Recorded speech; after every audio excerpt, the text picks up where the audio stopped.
Hello, Autumn here. Welcome to my studio. I have a little tomato plant and a strawberry plant for reference.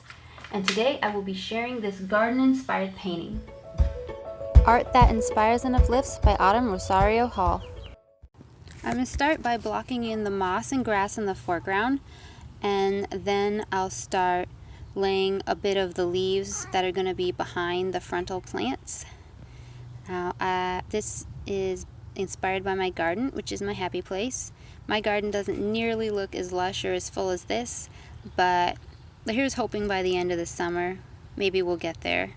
These are some beets I'm working on in the front, and then I've got some spikes of lavender in the back. And I'm just kind of building up their petals and a bit of the foliage, which is usually kind of a silver green. I had to skip some parts of this video because I had trouble re-downloading the files. This painting did take quite a few hours of work and just picking at it and going back in, adding more details, adding more flowers, more plants. So here's a few Shasta daisies in the background. And I really wanted it to have a full, sunny garden feel to it. The painting was created with acrylic paint, which I use rather loosely, mixed with quite a bit of water, and then just kept layering them to get translucent washes of color to kind of build the depth, and then went back in with white paint and a bit of opacity to highlight the edges of plants and bring out some more of that detail work.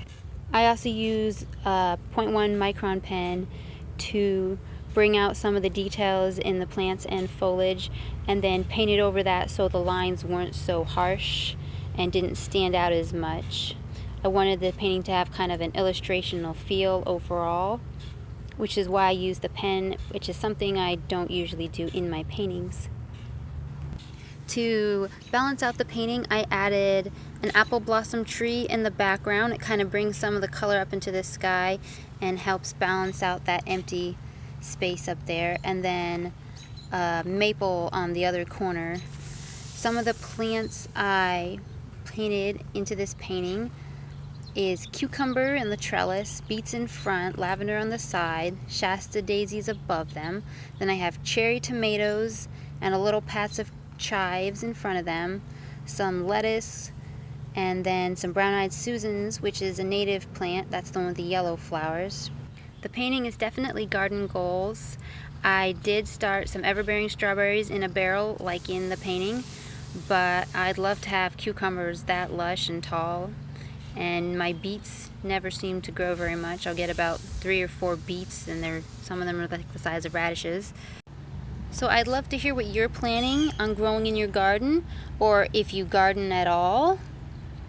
I hope you like the video and a bit of the process behind how I painted it.